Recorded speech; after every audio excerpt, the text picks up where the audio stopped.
너희도 마음을 넓히라. 상처받거나 서운하거나 못마땅하거나 하는 등의 마음 상태는 마음을 닫게 합니다.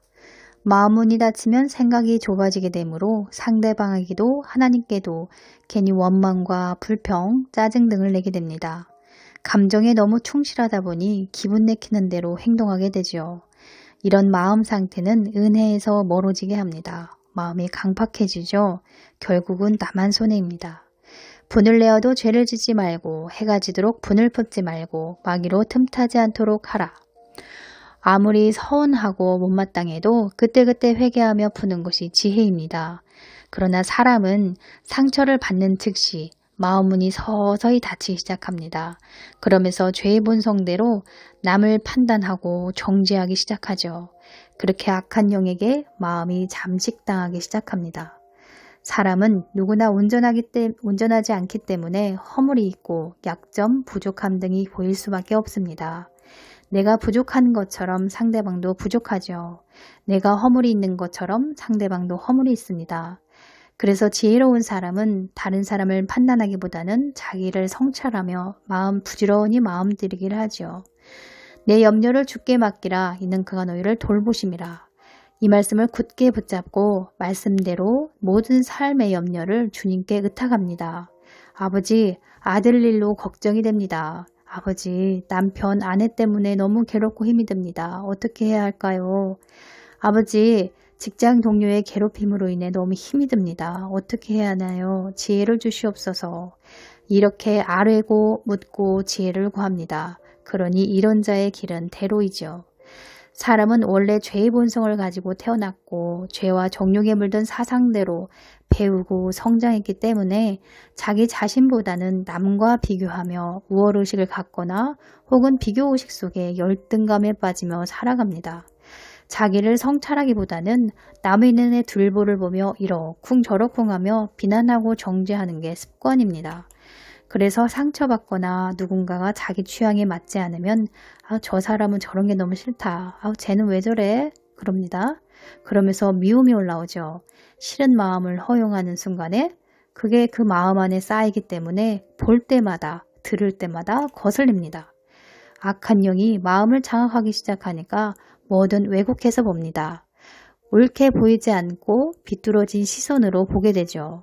그때부터는 상대방의 문제가 아니라 그렇게 보는 내 마음의 문제가 되는 것입니다. 내가 색안경을 끼고 보니까 볼 때마다 들을 때마다 거슬리게 됩니다. 의심의 눈초리, 미움의 눈초리, 오해의 눈초리, 왜곡의 눈초리로 보니까 뭔들 좋아 보이겠습니까?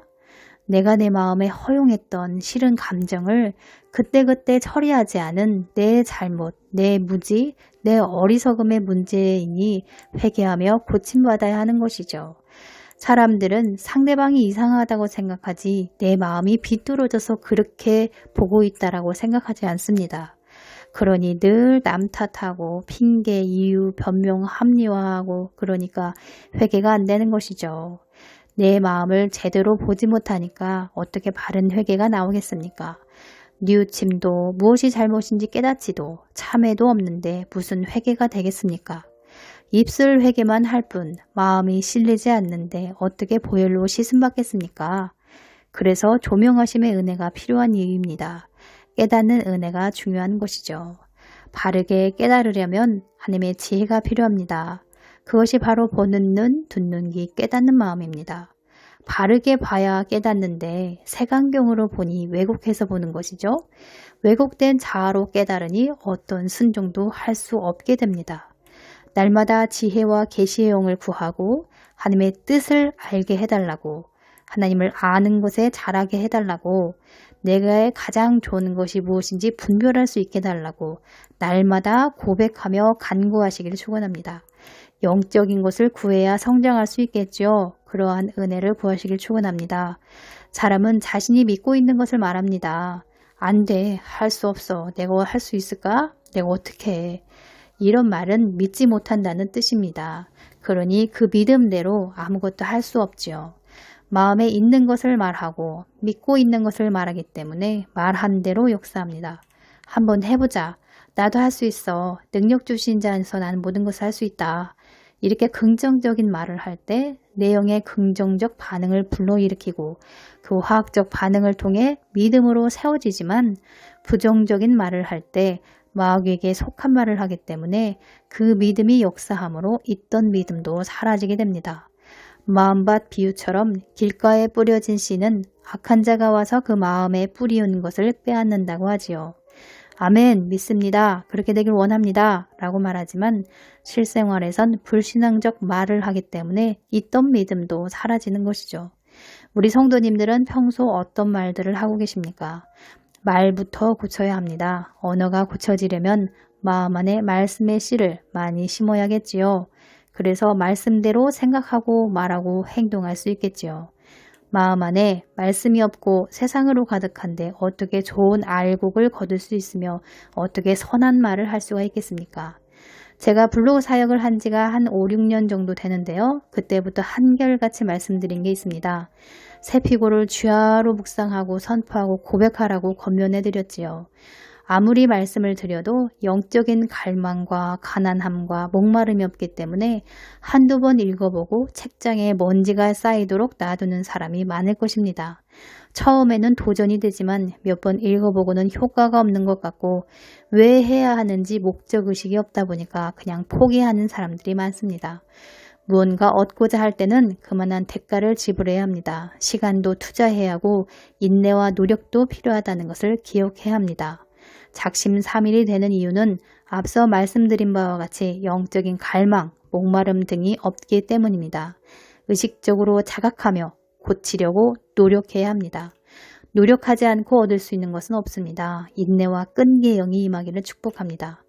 요즘 신앙인들은 지식이 없어서 못한다기보다는 알면서 실천하지 않고 얻을 것을 얻지 못하고 마땅히 받아 누릴 것도 누리지 못하는 것을 봅니다. 충분히 듣고 배워서 알지만 영적인 게으름으로 인해 믿음이 자라지 않는 것을 봅니다. 자신이 옳다고 생각하고 있는 바를 행동으로 옮기면 되는데 주저주저하고 미적거리는 것을 봅니다.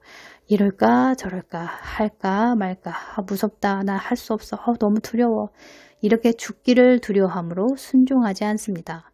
자기 생명을 사랑한 자는 잃어버릴 것이요 자기 생명을 미워한 자는 영생하도록 보존하리라.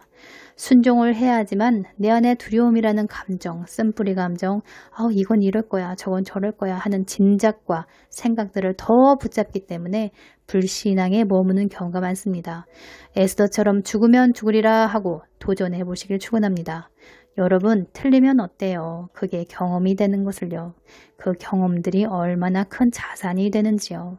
경험하면서 실수하면서 배우는 겁니다. 실수하지 않고 성장한 사람은 아무도 없습니다. 그런 것을 두려워하지 말고 믿고 있는 바를 행동으로 옮기시길 축원합니다. 도전해보고 실천해보시길 축원합니다. 그럴 때 내가 주어집니다. 날마다 산제사로 영적인 예배를 드리는 복된 성도님들 되시길 축복합니다. 감사합니다.